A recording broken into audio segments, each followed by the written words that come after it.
నమస్తే మహాకుంభమేళా ప్రత్యేక డ్రైవ్కి కార్యక్రమం స్వాగతం. మహాకుంభమేళా ఇప్పటి వరకు కనివిని ఎరుగని ఒక అద్భుతం. సనాతన ధర్మంపై భక్తులకు అచంచలమైన విశ్వాసానికి తార్కాణం. జనవరి 13వ తేదీన లాంఛనంగా యూపీలోని ప్రయోగరాజ్లో ప్రారంభమైన ఈ మహాక్రతువుకు భక్తుల నుంచి అనూహ్య స్పందన వస్తుంది. సరికొత్త రికార్డులు నమోదయ్యాయి. ఈ మేళా జరుగుతున్న త్రివేణి సంగమంలో ఈ నెల 12వ తేదీ శుక్రవారం నాటికి దాదాపుగా 50 కోట్ల మందికి పైగా భక్తులు పుణ్య స్నానాలు ఆచరించినట్లు ఉత్తరప్రదేశ్ ప్రభుత్వం వెల్లడించింది. 44 రోజుల మహాకుంభమేళాలో తొలి 34 రోజుల్లో 50 కోట్ల మంది భక్తులు పుణ్యస్నానాలు చేసినట్లు యూపీ ప్రభుత్వం స్పష్టం చేసింది. భారత్ చైనా దేశాలను మినహాయించి ఎక్కువ జనాభా గల 8 దేశాల పాపులేషన్ను కుంభమేళా దర్శించిన యాత్రికుల సంఖ్య దాటేసిందని, ఇది అమెరికా రష్యా ఉమ్మడి జనాభా కంటే ఎక్కువని లెక్కలు చెబుతున్నాయి. ఇది ప్రపంచంలోనే అతిపెద్ద ఆధ్యాత్మిక సంబరంగా యూపీ ప్రభుత్వం చెబుతుంది. మహాకుంభమేళా విజయవంతమైందని, సనాతన ధర్మం సాధించిన అద్భుతమని యూపీ సీఎం యోగి ఆదిత్యనాథ్ అన్నారు. దేశ ఆధ్యాత్మికత, ఐక్యత, సమానత్వం, సామరస్యానికి మహాకుంభమేళా సజీవ సాక్ష్యం అన్నారు.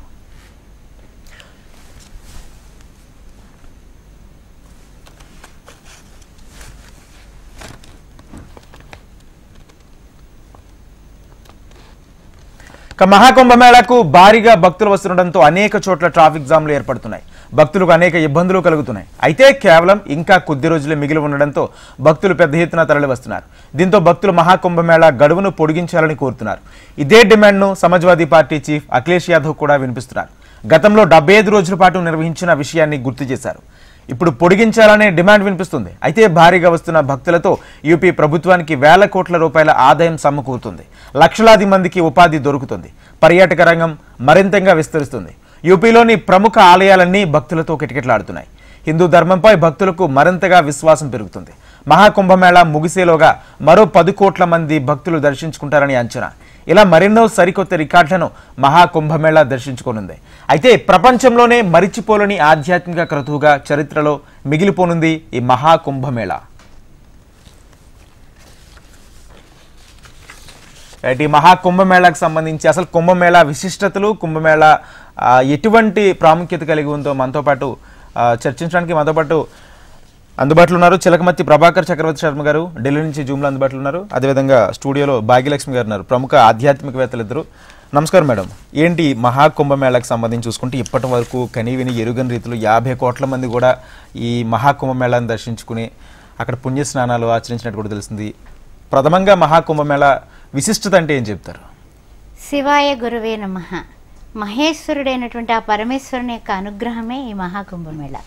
ఎందువలన అంటే కనుక ఎంతోమంది సాధు సజ్జనులు, తర్వాత అఘోరాలు, ఎన్నో రకరకాలైనటువంటి అంటే సాధకులు హిమాలయ పర్వతాల నుంచి అందరూ కూడా వచ్చి ఈ కుంభమేళాలో వారు స్నానం తరువాత తదుపరి మన వాళ్ళందరూ కూడా చేయడం జరుగుతుంటుంది. ఈ మహాకుంభమేళా భారతదేశంలో జరగడానికి 144 సంవత్సరాల తర్వాత జరుగుతుంది అనేది ఒకటి. రెండవది ఏమిటి అంటే కనుక భారతీయ ధర్మం ఏం చెప్తుందంటే కనుక ఎప్పుడు కూడా భారతీయ ధర్మం పవిత్రత గురించి చెప్తూ ఉంది. ఈ పవిత్రమైనటువంటి స్నానాలు చేయడం, పవిత్రమైనటువంటి ఎప్పుడు కూడా వాళ్ళు చేసేటటువంటి క్రతువులన్నీ కూడా పరమ పవిత్రంగా మారడానికి గాను వాళ్ళు అనేక రకాలుగా ప్రాయశ్చిత్తాలు చేసుకుంటారు. తర్వాత పెద్దవాళ్ళకి పితృతర్పణాలు వదులుతారు. తర్వాత చూసినట్లయితే కనుక వేణి అనేటటువంటి పూజ చేస్తారు భార్యాభర్తలకి. అది కూడా చాలా జీవితంలో సౌభాగ్యం లోపం లేకుండా ఒక స్త్రీకి ఆనందంగా ఆయురారోగ్యాలతో అష్టైశ్వర్యాలతో ఈ వేణి పూజ కూడా ఈ కుంభమేళాలో నిర్వహించుకోవడం వల్ల జన్మజన్మలకి కూడా 5వ తనానికి కొరత ఉండదు సుమా అని చెబుతుంది. ఇవన్నీ కూడా మన భారతీయ ధర్మాలలో సనాతనమైనటువంటి ప్రకృతిలో మన వేదభూమి పుణ్యభూమి అయినటువంటి భారతావనిలో మనం పుట్టడం అనేది ఒక జన్మల ఎంతో మన సంస్కృతిని ఆచరించడం అనేది, హిందూ ధర్మాన్ని మనం గైకొనడం అనేది హిందూ ధర్మానికి మనం వేస్తున్నటువంటి పెద్ద పీటగా ఈ కుంభమేళా చెప్పుకోవచ్చు. ఎందుకంటే హైందవ ఆచారంలో అందరూ కూడా ఎప్పుడు హిందుత్వానికి పొంగిపోతూ ఉంటాం, పరవశించిపోతాం. నా ఎక్కడైనా సరే శివోహం శివోహం ఓం నమః శివాయ అనేటటువంటి ఆ యొక్క మాటలన్నీ కూడా ఒళ్ళంతా కూడా గగుర్పాటయ్యి ఈ 144 సంవత్సరాలకైనా లేకపోతే అర్ధ కుంభమేళా అయినా కుంభమేళా అయినా 12 సంవత్సరాలకి మహాకుంభమేళా అయినా ఏదైనప్పటికీ కూడా ప్రతి భారతీయుడు కూడా భారతం అనగానే అంటే భారతదేశం అంటే భగవంతుని మీద రతి కలిగినటువంటి దేశము. భగవంతుని కోసం భగవంతునితో మమేకం అవ్వడానికి మన హిందూ ధర్మం ఎప్పుడూ కూడా అంటే ఎన్ని 3 రకాలుగా అంటే ఏమిటి మరి చూసినట్లయితే కనుక ఆది శంకరాచార్యులు వారు చెప్పినటువంటివి అద్వైత సిద్ధాంతం. అదేవిధంగా ఈ యొక్క ప్రయాగరాజులో కూడా మనకి అద్వైత సిద్ధాంతం అనుసరించినటువంటి ఆది శంకరాచార్యులు ఈ కుంభమేళాని ప్రారంభించారు అనేటటువంటి ఆర్యోక్తి కూడా మనకి ఉంది. అందువలన ఈ యొక్క కుంభమేళా సనాతనమైనది, పురాతనమైనది, ఎప్పటికీ కూడా మన హిందూ ధర్మాన్ని ఆచరించేటటువంటి వారు ఎటువైపు కూడా నడవకుండా మన హిందూ ధర్మానికి కట్టుబడి ఆ హిందూ ధర్మం యొక్క విశిష్టత అందరికీ కూడా తెలియచేసేటటువంటి మన భారతీయ సంస్కృతికి ఆనవాళం పడుతుంది అనే విషయం మనం చెప్పొచ్చు. రైట్. ప్రభాకర్ చక్రవర్తి శర్మ గారు నమస్కారం సార్. నమస్కారం.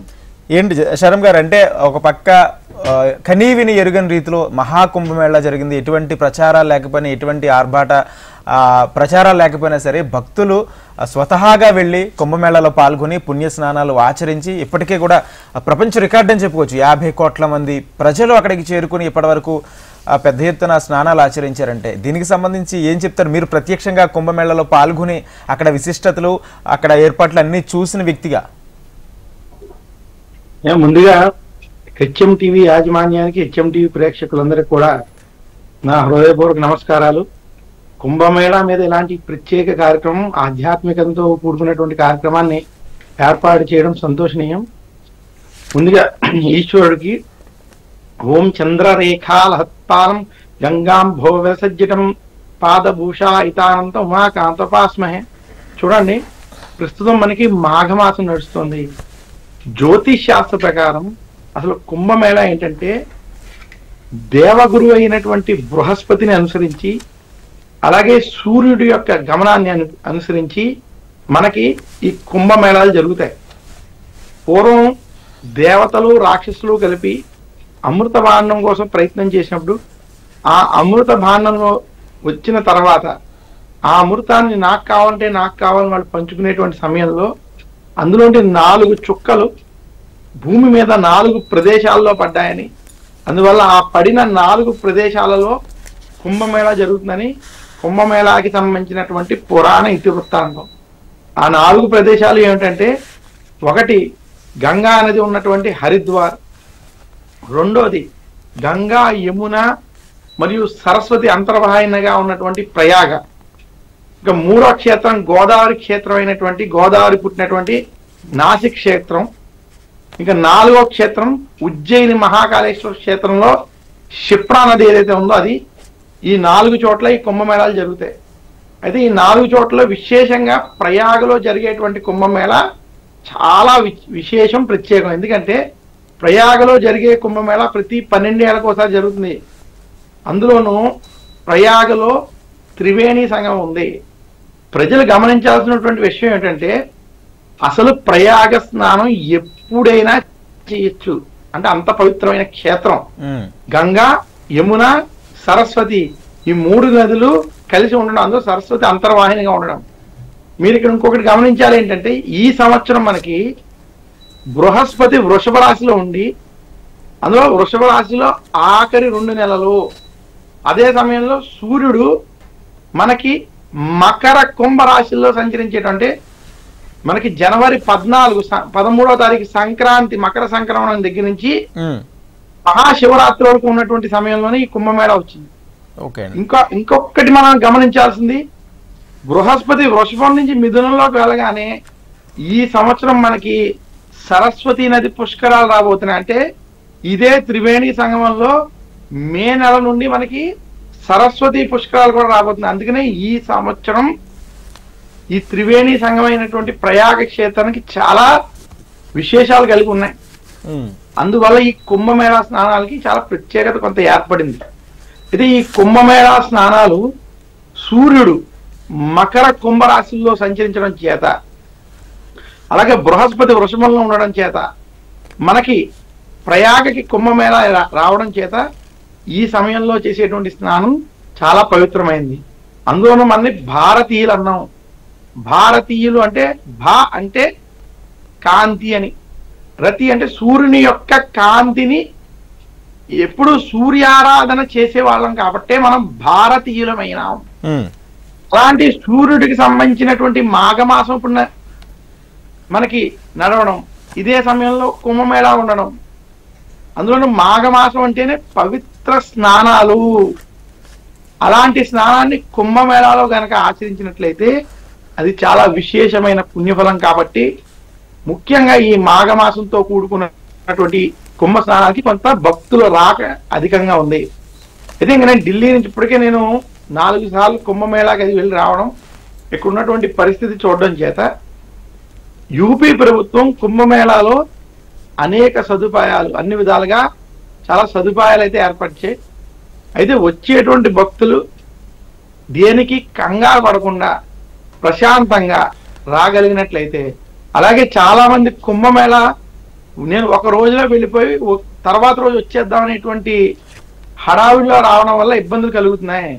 ఇక్కడ ప్రతి చోట రైళ్లు, బస్సులు ఆలస్యం అవడం అనేది గమనించాలి. కుంభమేళా వచ్చే ప్రతి రైలు కనీసం 5 నుంచి 10 గంటలు ఆలస్యం అవుతోంది.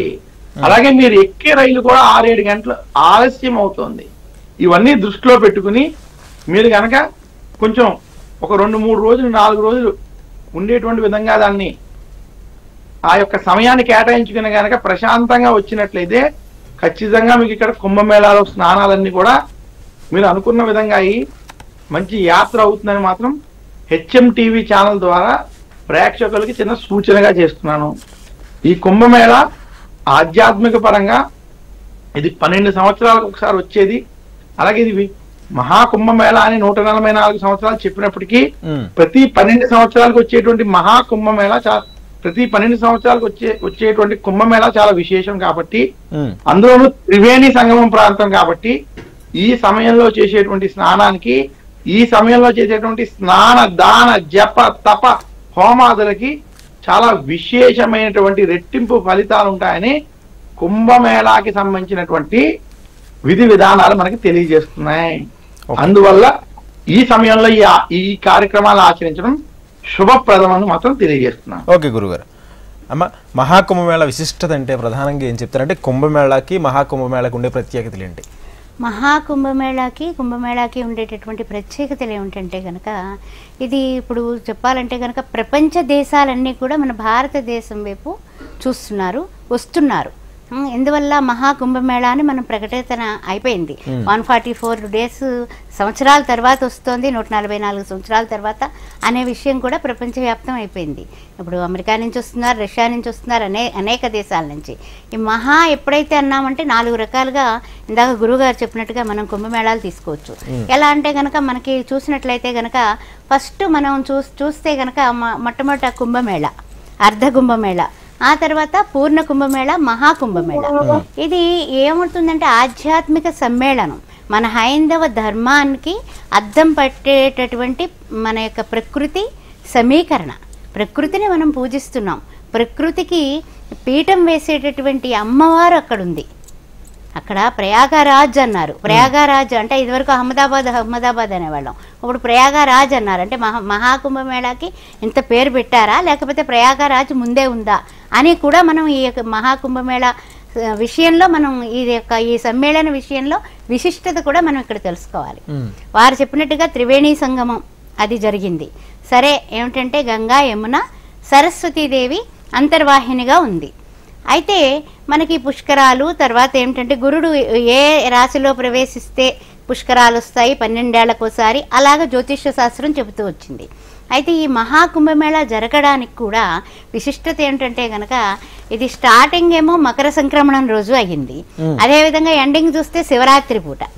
అయితే ఇంకా పెంచాలి అని అఖిలేష్ యాదవ్ గారు చెబుతూ ఉన్నారు మనకి. ఇంకా 75 రోజులు చేయాలని అంటున్నారు. ఎందువల్ల అంటే ఏమిటిది అసలు, ఈ జనం ఏమిటి, 40 కోట్ల మంది దర్శనం చేసుకోవడం ఏమిటి 34 రోజుల్లో, ఇంకా ఇంకా ఇంకా ఇంకా అద్భుతాలు జరుగుతాయేమో.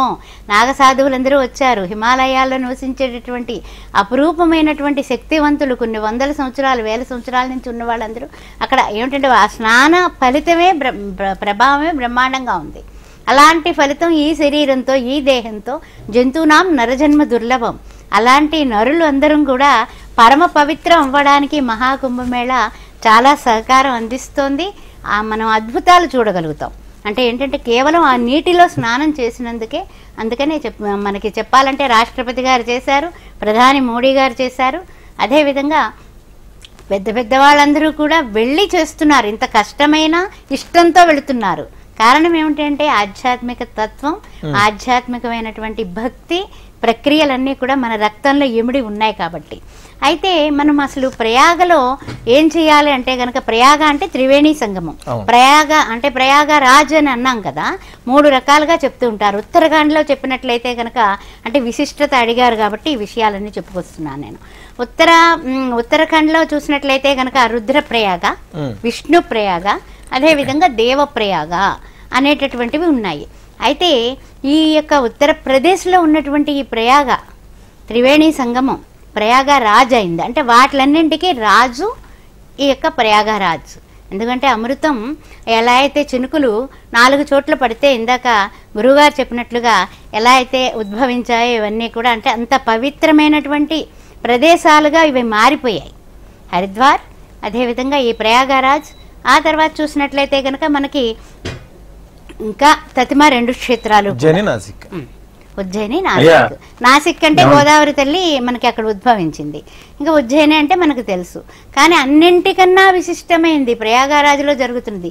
కారణం త్రివేణి సంగమం అక్కడ ఉండడం. ఇంకా కారణం చెప్పాలంటే అష్టాదశ శక్తి పీఠాల్లో అమ్మవారు అక్కడ ఉంది. ఇంకా ఇంకేమన్నా ఏం చెప్పుకోవాలంటే చెప్పలేనటువంటి అద్భుతాలు. ఆవిడ చెప్పిన దానికి ఒక చిన్న విషయాన్ని మాత్రం నేను దాంట్లో కలుపుతున్నాను, అన్యదా భావించద్దు. చెప్పండి. చాలా చక్కగా చెప్పారు ఆవిడ.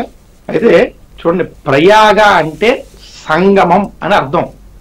అయితే మనకి కర్ణ ప్రయాగ, రుద్ర ప్రయాగ, పిండ ప్రయాగ, దేవ ప్రయాగ అని కొన్ని ప్రయాగలు ఉన్నాయి.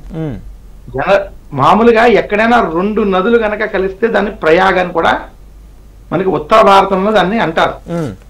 మనకి గోముఖం నుంచి ఏదైతే గంగా నది వస్తుందో అందులో పిండా నది కలిస్తే పిండ ప్రయాగని, భాగీరథి నది కలవలసిన చోటని విష్ణు ప్రయాగని, అలా ఒక్కొక్క చోట మనకి ఒక్కొక్క ప్రయాగ ఉన్నాయి. అయితే ఇక్కడ 3 నదుల సంగమం చేత దీన్ని, అందులో గంగా, యమున అంతర్వాహినిగా సరస్వతి ఉన్నది కాబట్టి ఇది ప్రయాగరాజ క్షేత్రం అయింది. ఇదే కాకుండా అసలు త్రివేణి సంగమానికి మనకి మీరు కనుక పురాణాలన్నింటినీ గమనించినట్లయితే తీర్థాలకి సంబంధించినటువంటి విషయాల్లో, పుణ్యానికి సంబంధించినటువంటి విషయాల్లో ప్రత్యేకంగా మాట్లాడుకునేటువంటి, ప్రత్యేకంగా చెప్పేటువంటి తీర్థాలలో ప్రయాగ క్షేత్రానికి, ప్రయాగ తీర్థానికి మొట్టమొదటి ప్రాధాన్యత ఇస్తారు. ఎందుకంటే కురుక్షేత్రం, ప్రయాగ ఇవన్నీ కూడా మనకి తీర్థాలు. బ్రహ్మతీర్థం, అలాగే మానస సరోవరం కూడా ఒక తీర్థం. ఇలా వీటిలో ప్రతి దానికి ఒక్కొక్క ప్రాధాన్యత ఇవ్వడం జరుగుతుంది. ఆ ఇచ్చేటువంటి ప్రాధాన్యతలో మొట్టమొదటి ప్రాధాన్యత దేనికైనా ఇచ్చారంటే అది ప్రయాగ క్షేత్రానికి ఇచ్చారు. అందుకనే మాఘ మాసంలో కూడా మీరు మాఘ పురాణంలో చెప్తారు, లేదా కార్తీక పురాణంలో కూడా మీరు కార్తీక మాసంలో పలానా రోజు కనుక పలానా నదిలో స్నానం ఆచరించినట్లయితే మీకు త్రివేణి సంగమంలో ప్రయాగ క్షేత్రంలో స్నానం ఆచరించినటువంటి పుణ్యం లభిస్తుంది.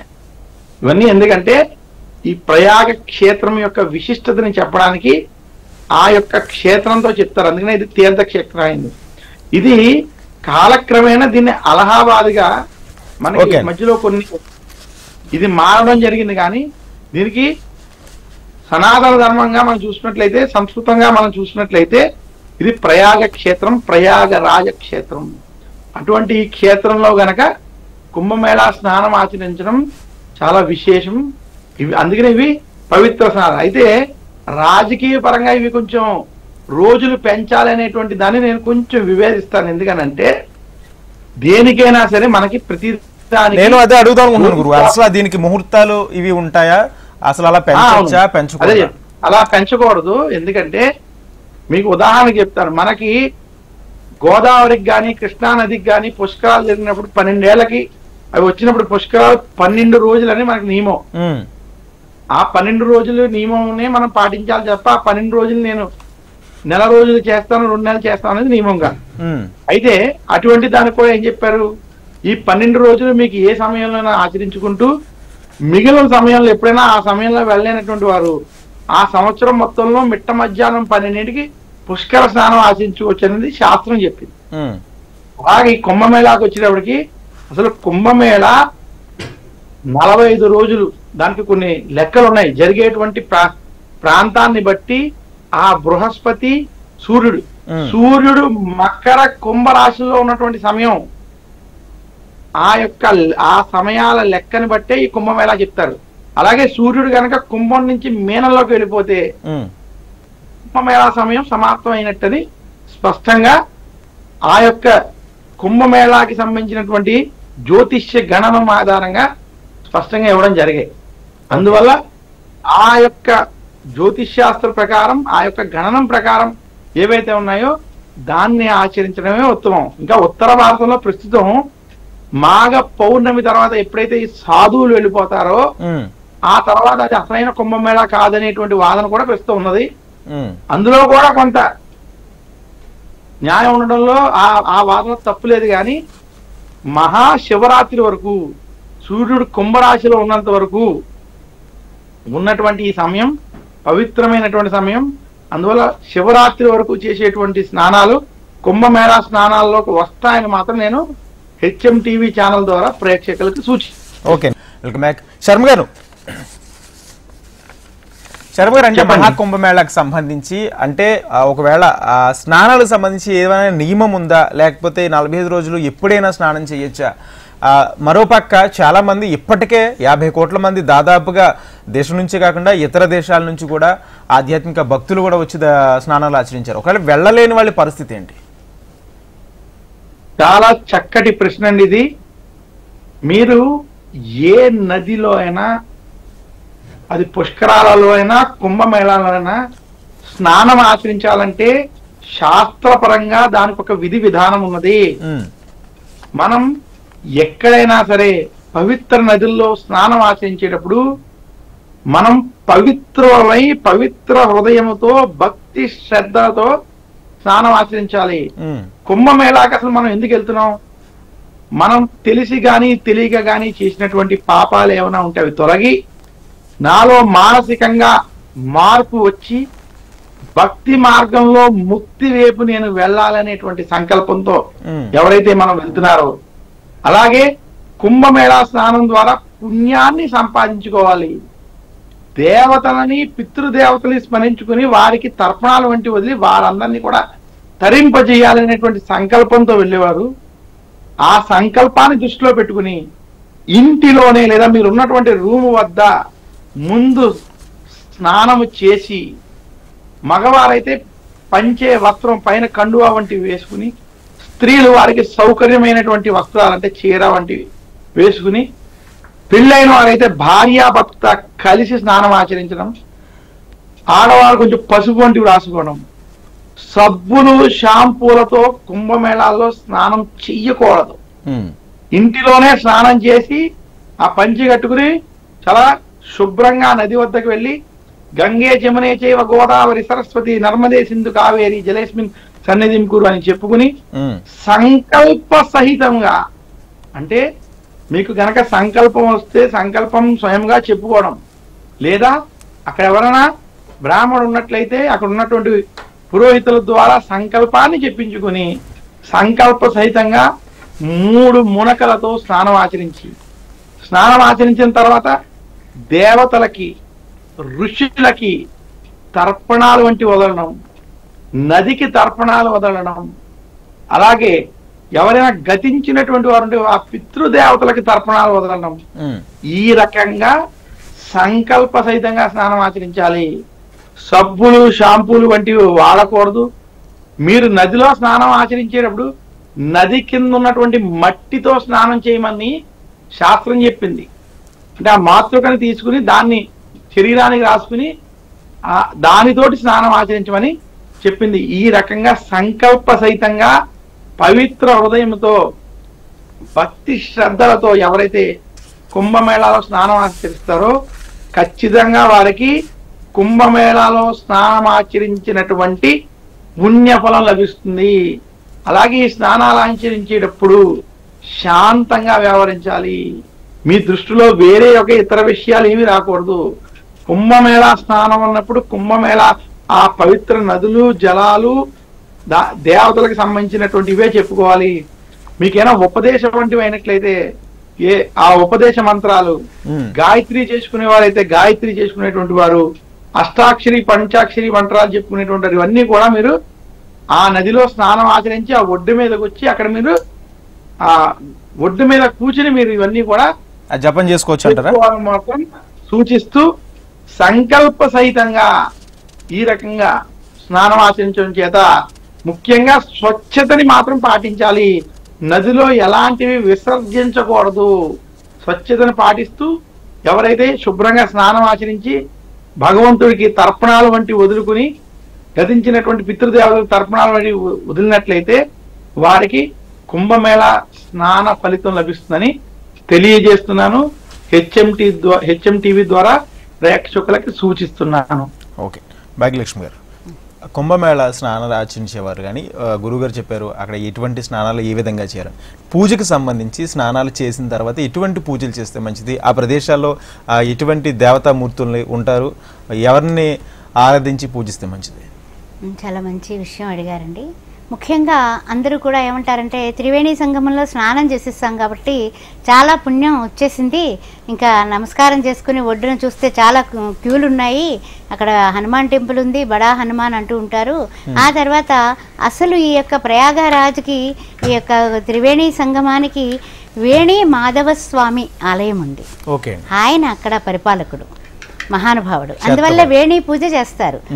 స్త్రీ పురుషులు ఇద్దరిని కూర్చోబెట్టి పెళ్లిలా చేస్తారు వేణి పూజ వివాహం చేసినప్పుడే. అలాగే కూడా అక్కడ ప్రయాగకు వెళితే ఏం చేయాలో తెలుసా మీకు?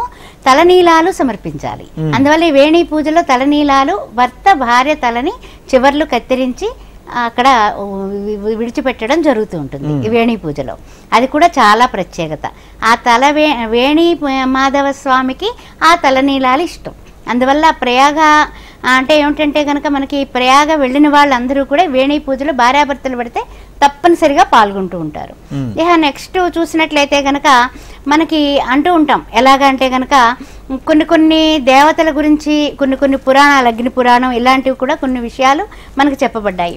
ఏ విధంగా అంటేనేమో మనకి ప్రయాగ అంటూ ఉన్నాం కదా, బ్రహ్మదేవుడు అనేక యజ్ఞయాగాది క్రతువులు అక్కడ ప్రయాగలో చేశాడు కాబట్టి ప్రయాగరాజ్ అనే పేరు వచ్చిందని కొన్ని పురాణాలని మనం ఉత్కంఠలోకి తీసుకోవచ్చు. అదేవిధంగా త్రివేణి సంగమంలో స్నానం చేసిన తర్వాత పూజలు మనం చేస్తాం. స్నానం ఫస్ట్ ఎవరు చేస్తున్నారు? హిమాలయ పర్వతాల్లో ఉన్నటువంటి నాగ సాధువులు, సభ్యులు, అదేవిధంగా సాధు సంతులు, అంటే వాళ్ళు ఎంతో నిష్ఠాగరిష్ఠులు. వాళ్ళు స్నానం చేసిన తర్వాత వాళ్ళు స్నానం చేసిన జలాన్ని మనము స్నానం చేస్తే మన శరీరం మీద ఉన్నటువంటి ఏమైనా మానసికంగా ఉన్నటువంటివి ఏమైనా లేక జన్మల నుంచి 7 జన్మల నుంచి మనం ఏం తెచ్చుకున్నామో తెలియదు, అవన్నీ కూడా నిర్మూలన అవుతాయి సుమా. పవిత్రమైనటువంటి పావన నదీ తీరమైనటువంటి ఆ యొక్క గంగా, యమున, సరస్వతి సంగమంలో మనం స్నానం చేద్దామని ఇందాక వారు చెప్పినట్లుగా గంగే చెమ్మనే చేవ, గోదావరి, నర్మదా, కావేరి, సరస్వతి అలా మనం శ్లోకం చెప్పుకొని, శ్లోకం రాదు, నాకేమీ రాదు, నేను వెళ్ళాను స్నానం చేస్తున్నాను కానీ ఏమనుకోవాలి? ఓం గంగాయ నమః, అదే అనుకోండి అంతే, గంగాయ నమః. అలా అనుకుని కూడా మనము స్నానం చేసినా కూడా సేమ్ ఫలితం వస్తుంది. ఇందాక వారు చెప్పారు మృత్తికా ప్రసాదం అనేసి, దాన్ని శరీరానికి రాసుకుని సబ్బులు షాంపులు వాడకుండా, అది కూడా చాలా విశేషమైన విషయం. చాలా మందికి తెలియదు, నోరు బుక్కిలించేస్తూ ఉంటారు. అలాగే ఏమన్నా విసర్జనాలు ఉంటాయి, అట్లాంటివి ఏమి చేయకుండా భగవంతుడు ఇచ్చినటువంటి అది నదీమ తల్లి. అందువల్ల ఆ మృత్తికా ప్రసాదాన్ని తెచ్చుకుని కూడా ఇంట్లో వాళ్ళకి రాని వాళ్ళకి మనం ఇచ్చినా కూడా ఈ స్నానం చేసిన ఫలితం వాళ్ళకి అందించిన వాళ్ళు అవుతాం. నీళ్లు తెచ్చుకోవడమే కాదు, కొంచెం మట్టి కూడా తెచ్చుకుంటే కూడా అది కూడా ప్రసాదం కింద, బొట్టు కింద ధరించినా కూడా స్నానం చేసినట్టే లెక్క అంటారు. విభూది నాగసాధువులు ఏం చేస్తారు? విభూది ధారణ చేస్తారు. అఘోరేభ్యో గోరేభ్య అని ఈశ్వరుడు ఆ అఘోరుడుగా ఉన్నాడు కాబట్టి అఘోరాలందరూ కూడా అక్కడికి వస్తున్నారు. ఇవన్నీ చేస్తున్నారంటే కనుక మనకి ప్రాయశ్చిత్తాలు, జన్మల ప్రాయశ్చిత్తాలు పోవడానికి స్నానం చేసి వేణి పూజ చేసుకుని వేణి మాధవ స్వామి దర్శనం చేసుకుని, అందుకే ఇక్కడ కూడా ఏం చేయాలంటారు, ఇక్కడ మనకి చూసినట్లయితే కనుక కొన్ని ప్రదేశాల్లో కొన్ని విషయాలు చేసుకోవాలంటూ ఉంటారు. ఈ అష్టాదశ పీఠాల్లో ఉన్నటువంటి అలోపీదేవి అనేటటువంటి అమ్మవారిని మనం ఇక్కడ దర్శనం చేసుకోవాలి. ఈ అలోపీదేవిని ఇంకా ఏమంటారంటే కనుక బడే హనుమాన్, అలోపీదేవి, వేణి మాధవ ఆలయం, ఈ 3 కూడా అందరూ కూడా ప్రయాగ్రాజ్ వెళ్ళిన వాళ్ళందరూ కూడా సందర్శిస్తూ ఉంటారు. కారణం ఏమిటి అంటే కనుక అనేక రకాలుగా మనము ఎన్నో రకాల పాపాలు పుణ్యాలు తెలిసి తెలియక చేసినవన్నిటి నుంచి కూడా విముక్తి అయ్యి దైవ దర్శనం చేసుకుంటే ఇక నుంచి మనము చక్కగా సాధు సజ్జనులాగా జీవించవచ్చు సుమా, మినహా జీవితంలో ఒడిదుడుకులు లేకుండా ఉండాలి సుమా అనేది కూడా మానవ సంకల్పంగా తీసుకుంటారు. తర్వాత ఇందాక గురువుగారు చెప్పారు సంకల్పం చేయించుకోవాలని, తప్పకుండా చేయించుకోవాలి. సంకల్పం చేయించుకుని ఇవన్నీ చేసుకుని దైవ దర్శనం చేసుకుని అప్పుడు ఈ యొక్క ప్రయాగ యాత్ర అనేది మనకి పరిసమాప్తం అవుతుందని చెప్పొచ్చు. ఎందువల్ల అంటే అమ్మవారి యొక్క శరీర భాగాలు అష్టాదశ శక్తి పీఠాలుగా పడ్డాయన్న విషయం కూడా మనందరికీ తెలుసు. అలోపీదేవి అక్కడ ఉన్నటువంటి తల్లి అయితే ఆవిడ అదృశ్యంగా ఉంటుంది. అక్కడ వెళ్ళి అలోపీదేవి ఏది అని మనం అడిగితే కనుక ఒక ఉయ్యాలు చూపిస్తారు. ఆ ఉయ్యాలంటే అదృశ్య శక్తిగా అమ్మవారు ఉంది సుమా. ఆ కింద శంకరాచార్యులు స్థాపించినటువంటి ఈ యొక్క పీఠం ఉంది. అందువల్ల ఏదైనా సరే ఎక్కడికైనా మనం వెళ్ళినప్పుడు కూడా అమ్మవారిని మనము దర్శించడానికి అదృశ్య శక్తి రూపంలో అలోపీదేవిగా ఈ యొక్క ప్రయాగరాజులో అమ్మవారు కొలువై ఉంది. శంకరాచార్యుల వారు శ్రీచక్రాన్ని కూడా అక్కడ ప్రతిష్టాపన చేయడం జరిగింది. తర్వాత ఇంకొక విషయం చెప్పాలంటే కనుక ఇందాక వారు చెప్పారు జ్యోతిష్య శాస్త్ర ప్రకారం కూడా గురుడు వృషభ రాశిలో వచ్చినప్పుడు ఇవన్నీ కూడా ఏర్పడుతున్నాయనేసి. కరెక్టే, కానీ ఏమిటంటే కనుక కొన్ని విషయాల్లో మనం శని అనేది అందరికీ భయం. అవును, శని పట్టుకున్నది అనేది మనకి భయం. అలాంటిది ఆ శని భగవానుడే ఈ ప్రయాగరాజులో బాలుడు రూపంలో ఉంటాడు ఆయన. అది చాలా విశిష్టమైనటువంటి దర్శనం. శని భగవానుడు భీకరంగా లేకుండా నల్లటి వస్త్రాలు ధరించి క్రూరంగా ఉన్నట్టు కత్తి పట్టుకుని ఉన్నట్టు అట్లా ఆ విధంగా ఏమి ఉండదు. అక్కడ చక్కగా బాలుడు రూపంలో ఉంటాడు. ఆ మహానుభావుని దర్శించినా కూడా చాలా పుణ్యం వస్తుంది. శని దోషాలు, అష్టమ శని, అర్ధాష్టమ శని, ఏళ్ళనాటి శని, ఎవ్రీథింగ్ దోషాలన్నీ కూడా పరిసమాప్తం చేసుకోవడానికి కూడా ప్రయాగరాజులో ఈ స్నాన సంకల్పాలు అవన్నీ చేసుకుని పూజలు చేసుకుని దైవ దర్శనాల్లో శని భగవాన్ని కూడా దర్శించుకోవడం అనేది ఉత్తమోత్తమైనటువంటి విషయం.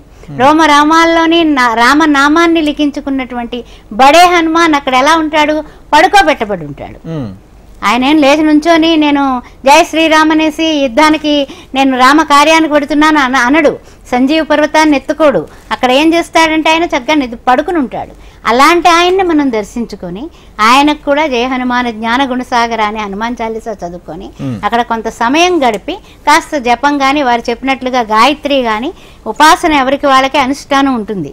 అది చేసుకున్నట్లయితే గనక తీర్థయాత్ర ఫలం 1000 రెట్లు కాదు, 1,000,000 రెట్లు కలుగుతుంది. శర్మ గారు అంటే కుంభమేళ అయిపోయిన తర్వాత ప్రయోగరాజ్ నుంచి అక్కడి నుంచి ఏదైతే అయోధ్య కానీ వారణాసి కానీ వెళ్ళడానికి చాలా మంది భక్తులు ప్లాన్ చేసుకుంటూ ఉంటారు. ఒకవేళ అటువంటి అయోధ్య వారణాసి వెళ్లే భక్తులకు మీరు ఎటువంటి సూచనలు ఇస్తారు? మరోపక్క వారణాసిలో ప్రధానంగా ఇందాక మీరు ఏదైతే చెప్పారో పితృతర్పణాలు కానీ పితృదేవతలకి పిండ ప్రధానాలు కానీ చేస్తూ ఉంటారు కదా, ఇక్కడ పుణ్య స్నానాలు ఆచరించిన తర్వాత ఆ కార్యక్రమాలు చేయొచ్చా? చాలా చక్కటి ప్రశ్న ఇది. ముఖ్యంగా మనం అసలు కుంభమేళాకి సంబంధించినటువంటి విషయంలో మనం గమనించాల్సింది ఏంటంటే, మామూలుగా ప్రయాగ క్షేత్రానికి వెళ్ళేటప్పుడు అక్కడ ప్రయాగ క్షేత్రంలో అనేక ఆలయాలు ఉన్నాయి. కానీ ఇప్పుడు కుంభమేళా పరిస్థితిలో ఇన్ని ఆలయాలు దర్శించేటువంటి పరిస్థితి అసలు లేదు. రోజుకి కొన్ని కోట్ల మంది అక్కడ రావడం చేత వారు కనీసం ఇబ్బంది పడకుండా వారు దర్శించుకునేవి మాత్రం కొన్ని మీకు సూచిస్తాను. ప్రయాగ వెళ్ళిన ప్రతి ఒక్కరూ కనీసం వారు దర్శించుకోవాల్సింది ప్రయాగే మాధవం దృష్ట్వా ఏక బిల్వం శివార్పణం అని శివుడికి సంబంధించినటువంటి బిల్వాష్టకంలో వాటిలో మనకి స్పష్టంగా చెప్పారు. మీరు ప్రయాగ కనుక వెళ్ళినట్లయితే అక్కడ వేణు మాధవ మందిరం ఏదైతే ఉందో చాలా మంది అక్కడ అక్కడ చూసేది ఏంటంటే, ఆ మందిరంలో మనకి శ్రీ మహావిష్ణువు యొక్క మందిరం ఉన్నప్పటికీ ఎదురుగుండా శివలింగం రూపంలో ఈశ్వరుడు ఉంటారు. ఆ శివలింగం మీద నీరు పోస్తూ ఆ ఈశ్వరుని చూస్తూ వేణుమాధవుని చూసేటువంటి అవకాశం అక్కడే కనపడుతుంది. అలా ఈశ్వరునికి ఆ ప్రయాగ నుంచి తెచ్చినటువంటి గంగా జలాన్ని సమర్పిస్తూ ఆ యొక్క వేణుమాధవ మందిరాన్ని దర్శించుకోవడం ఉత్తమం. కనీసం ఈ ఒక్క మందిరం దర్శించుకున్న వాడు చాలు. దీంతో పాటు అలోపి మాత శక్తిపీఠం, అక్కడ చాలా జనం ఆ శక్తిపీఠం దర్శించుకోవడానికి కనీసం 4-5 గంటలు పడుతుంది. ప్రస్తుతం ఉన్న సమయం చెప్తున్నాను, నేను స్వయంగా వెళ్ళి చూసినటువంటి పరిస్థితి బట్టి చెప్తున్నాను. ఇలా ఈ 2 క్షేత్రాలు దర్శించుకోగలిగితే మంచిది. ఇది కాకుండా ప్రయాగ నుంచి అయోధ్య మనకి 240 కిలోమీటర్లు, అంటే ఒక 5 గంటల జర్నీ ఉంది. కానీ నేటి పరిస్థితులు, కుంభమేళా పరిస్థితులు ముఖ్యంగా శనివారం, ఆదివారం, సోమవారం లాంటి రోజులు అయితే 10-12 గంటలు పడుతుంది. అదొకటి దృష్టిలో పెట్టుకుని వారికి ఉన్న సమయాన్ని బట్టి అలాంటివి వెళ్ళడానికి ప్రస్తుత సమయంలో ప్లాన్ చేసుకోవాలని మాత్రం సూచిస్తున్నాను. ఇంకా కాశీ, ప్రయాగ నుంచి కాశీ 3 గంటల ప్రయాణం అయినప్పటికీ రైళ్లు కూడా 7-8 గంటల సమయం తీసుకుంటున్నాయి. అలాంటి పరిస్థితులు ఏర్పడ్డాయి.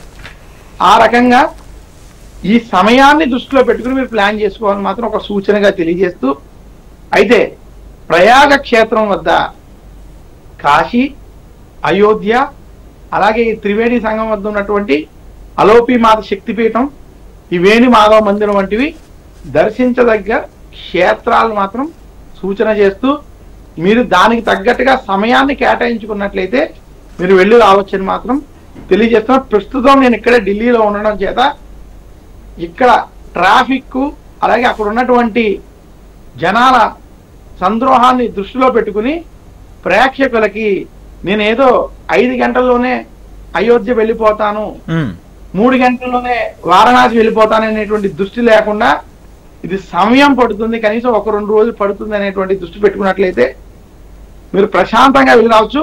ఏ తొక్కిసలాట జరగదు. అదే మీరు 5 గంటల్లోనే వెళ్ళిపోవాలి అనుకుంటే మాత్రం కొంత ఇబ్బంది పడతారు. అది దృష్టిలో పెట్టుకోవాలి మాత్రం సూచన చేస్తున్నాం. ఓకే భాగ్యలక్ష్మి గారు, కుంభమేళాకు సంబంధించి కానీ ఆ పూజలు కానీ అవి కానీ చెప్పారు. అంటే ఇందాక గురువుగారు ఒక మాట అన్నారు, ఒకవేళ వెళ్ళలేని వారు ఇక్కడ నదీ తీరాల్లోని పుణ్యస్నానాలు ఆచరించి అక్కడ సంకల్పం చెప్పుకోవచ్చు అన్నారు. అలా ఇక్కడ నదీ తీరాలు తెలుగు ప్రాంతాల నుంచి కూడా చాలా మంది ఇప్పటికే పాల్గొన్నారు కుంభమేళాలో. ఒకవేళ ఇన్ కేస్ ఇప్పుడు వెళ్ళలేని వాళ్ళు ఇంట్లో కానీ లేకపోతే నదీ తీరంలో కానీ ఎటువంటి పూజను ఆచరిస్తే మంచిది, లేకపోతే ఎటువంటి నియమం పాటిస్తే మంచిది? గంగామాతకి పూజ చేసుకోవడం, గంగా అష్టోత్తరం కానీ లేకపోతే పంతులు గారికి చెప్తే ఆయన సంకల్పం చెప్పించి మనం అక్కడికి వెడితే ఏ విధమైనటువంటి పుణ్యం మనకు వస్తుందో ఆ విధంగా కూడా గంగ పూజ చేయిస్తారు. గంగా హారతులు కూడా మనకి రాజమండ్రిలో ఇస్తున్నారు, ఇంకా చాలా చోట్ల ఇస్తున్నారు. ఆ హారతుల్లో పాల్గొనడం, తర్వాత గంగామాతకి పసుపు కుంకుమ, అంటే పసుపు కుంకుమ, పూలు, ఆ తర్వాత అక్షింతలు, చీర, రొకెలగుడ్డ ఇవన్నీ కూడా గంగామాతకి సమర్పణ చేసి చక్కటి తీయటి లడ్డూ ప్రసాదాన్ని గంగామాతకి, అంటే కొంతమంది పేలాలు వేస్తూ ఉంటారు, మరమరాలు వేస్తారు. అలాగే జలచరాలన్నా సరే తీసుకుంటాయి గంగామాత తరఫున. అందువల్ల ఇవన్నీ కూడా సమర్పించి ఆవిడ ఆడపడుచుగా ఎంచి ఇప్పుడు ఈ పుష్కరాలు సమయంలో మనం ఏం చేస్తామో అవన్నీ కూడా ఈ యొక్క కుంభమేళాకి వెళ్ళని వాళ్ళు ఆచరణాత్మకం చేస్తే శుభానికి శుభం, ఇల్లు కూడా సకల సౌభాగ్యం అవుతుంది. ఇప్పుడు ఇందాక వేణి పూజ అన్నాను కదా, దానికి అష్టదరిద్రాలు పోతాయి అంటూ ఉంటారు. అంటే ఎన్ని జన్మల యొక్క పాపపుణ్యాలన్నీ కూడా మనకి పోయి మనలో ఉండేటటువంటి పాజిటివ్నెస్ పెరగడానికి కూడా ఇవన్నీ కారకత్వాలు అవుతాయి. కాబట్టి ఓం గంగాయే నమః అని ఇందాక అనుకున్నట్లుగా అలా చెప్పుకోవచ్చు, లేదా గంగా గోదావరి అన్నట్టుగా మనం చెప్పుకోవచ్చు. ఇంకా లేకపోతే కనుక గోమాత, గంగామాత, గోమాత. అందువల్ల గోమాత చుట్టూ ఆ గంగాజలం పట్టుకుని తిరిగి గోమాత తోకకి ఆ గంగా జలాన్ని తాకించి శిరస్సు మీద జల్లుకున్న మనం ఆ యొక్క ప్రయాగరాజు వెళ్ళొచ్చిన పుణ్యం కూడా మనకు దక్కుతుంది. గోమాతకి గ్రాసానికి మనం పైసలు కట్టిన అద్భుతంగా ఉంటుంది. గోపూజ కూడా చేయొచ్చు. అంటే కొన్ని ప్రత్యేకమైన రోజుల్లో ఏమైనా విశిష్టతలు ఉంటాయి కదా, ఏకాదశులు కానీ ఇటువంటి రోజుల్లో కూడా మనం గంగా స్నానాలు ఆచరిస్తూ ఉంటాం, మహాశివరాత్రి కూడా. అటువంటి సమయంలో కూడా ఈ పుణ్య స్నానాలు చేసేటప్పుడు ఎటువంటి నియమాలు పాటించాలి? ఎటువంటి నియమాలు అంటే ప్రాతకాలమున అంటే 4 గంటల వేళ బ్రహ్మముహూర్తం అని మనకు తెలుసు. ఆ సమయంలో మనం తలస్నానం చేసుకొని, ఇప్పుడు ఇంట్లో నీళ్ళే ఉంటాయి, అప్పుడు అపార్ట్మెంట్లో సంస్కృతి వచ్చేసింది. అట్లాంటప్పుడు మరి ఇంట్లో బకెట్లో నీళ్ళే ముందు పట్టుకొని మనం ట్యాంక్ అంతా శుభ్రం చేయలేము.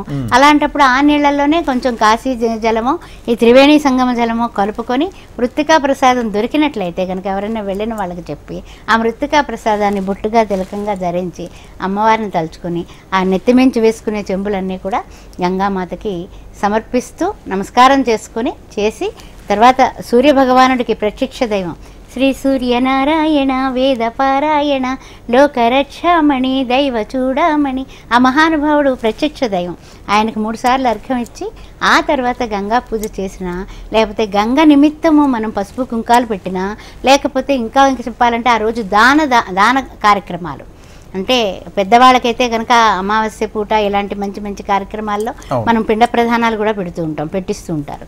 అవన్నీ చేసుకున్నా ఏం చేసినా కూడా అది 100 రెట్లు మనకి అవుతుంది. అన్నదానం చేసిన, వస్త్రదానం చేసిన, ఎంతోమంది ఉన్నారు ఆర్తులు, అనాథలు, అలాంటి వాళ్ళకి మీకు తోచిన సహాయం చేసినా కూడా అద్భుతమైనటువంటి ఆ రోజు ఒక్క పొద్దు ఉంటే ఉండగలిగితే, ఏ రోగాలు లేకపోతే ఒక్క పొద్దు ఉండి ఆ యొక్క ఓం నమ శివాయ, ఓం నమ శివాయ, శివాయ గురవే నమః అని పంచాక్షరి లేదా అష్టాక్షరి, ఓం నమో నారాయణాయ, ఓం నమో భగవతే వాసుదేవాయ, లేదా మూలమంత్రాలు ఉంటాయి కొంతమంది చేసుకుంటూ ఉంటాం.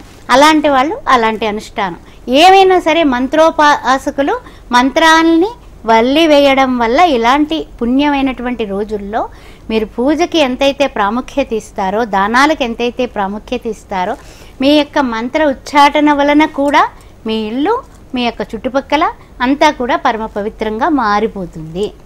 అది ఆచరణాత్మకమైనటువంటి అర్చన అవుతుంది. మనస వాచకర్మణ మంచిగా త్రికరణ శుద్ధితో చేస్తే మంచిదంట. అంతే. రైట్. శర్మ గారు, మహాకుంభమేళాకు సంబంధించి అయితే మరికొద్ది రోజులే ఉన్న నేపథ్యంలో నెక్స్ట్ కుంభమేళ ఎప్పుడు రాబోతుంది? అంటే కుంభమేళ 12 ఏళ్లకు వచ్చే కుంభమేళ, ఈసారి నెక్స్ట్ కుంభమేళ ఎక్కడ జరగబోతుంది, ఎప్పుడు రాబోతుంది? మనకి ప్రయాగ క్షేత్రంలో మళ్ళీ 12 సంవత్సరాల తర్వాతే కుంభమేళ ఉంది. అది కాకుండా మనకి హరిద్వార్లో, అలాగే ఇప్పుడు నెక్స్ట్ త్వరగా వచ్చేటువంటి కుంభమేళ మనం చూసుకున్నట్లయితే నాసిక్ లో మరియు ఉజ్జయిన్లో కూడా 2 కుంభమేళాలు వరుసగా రాబోతున్నాయి. ఏ సంవత్సరం అయితే గోదావరి నదికి పుష్కరాలు ఏర్పడుతున్నాయి, 2027లో నాసిక్ కి కుంభమేళా వస్తుంది. 2027లో మనకి నాసిక్ లో కుంభమేళా త్వరలో రాబోతుంది. దాని తర్వాత క్షిప్రా నదికి కూడా కుంభమేళా రాబోతుంది. ఆ తర్వాత హరిద్వార్కి వస్తుంది. మళ్ళీ 12 ఏళ్లకి ప్రయాగ క్షేత్రానికి కుంభమేళా రాబోతుంది. ఈ 12 ఏళ్ల లోపు మనకి ఇంకొక 4 కుంభమేళాలు మళ్ళీ మనం వేరే క్షేత్రాల్లో చూడబోతున్నాం. అయితే నెక్స్ట్ వచ్చేది మాత్రం మనకి నాసిక్ క్షేత్రంలో గోదావరి నదికి కుంభమేళా రాబోతుంది. కుంభమేళ అనగానే ప్రధానంగా మనకి ఎప్పటి నుంచో వినిపించే మాట ఏంటంటే సాధువులు, ఋషులు, అఘోరాలు ప్రత్యేకంగా వస్తారు, అక్కడ పూజలు చేస్తారు అనేది ఒక విశిష్టత ఎప్పటి నుంచో ఉంది. ఆ అఘోరాలు పూజలకు సంబంధించి ఏమైనా చెప్పాలంటే ఏం చెప్తారు? చూడండి, ఇప్పుడు సాధువుల వరకు నేను మాట్లాడతాను. ముఖ్యంగా మనకి మనుస్మృతి, ముఖ్యంగా అనేక స్మృతులు ఉన్నాయి. స్మృతులన్నీ కూడా ప్రతి దానికి కొన్ని విధానాలు చెప్పాయి. గృహస్థు మామూలుగా ఎవరైతే చదువులో ఉంటారో, అంటే విద్యలో ఉంటారో, విద్యార్థికి రోజుకి ఒక్కసారి స్నానం చేయమని చెప్పింది. గృహస్థుడు రోజుకి 2 సార్లు స్నానం ఆచరించాలని శాస్త్రం. సన్యాసి రోజుకి 3 పూట్ల స్నానం ఆచరించాలన్నటువంటిది శాస్త్రం.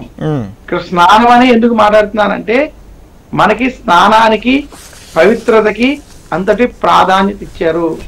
స్నానం చేత శరీరం, శరీరం చేత మనస్సు, మనస్సు చేత ఆత్మ, ఈ 3 కూడా శుద్ధి అవుతాయి అనేటువంటిది మన యొక్క సనాతన ధర్మంలో కొంత చెప్పబడింది. ఇవన్నీ కూడా ఈ రకంగా స్నానాన్ని ఆచరించడం చేత వారికి శరీరము మనస్సు ఆత్మ కూడా శుద్ధయి వారు భగవంతుడి మీద భగవత్ తత్వం మీద భగవత్ తత్వం ద్వారా సాధన మీద దృష్టి సాధించగలరని మనకి దీనికి అర్థం. అయితే ఎవరైతే సన్యాసులు ఉన్నారో సాధకులు ఉన్నారో వారు ఇలాంటి పుణ్య తీర్థాలలో పవిత్ర సమయాల్లో చేసేటువంటి స్నానం చేసేటువంటి ధ్యానం దానికి చాలా విశేషమైనటువంటి ఫలితాలు ఉంటాయి.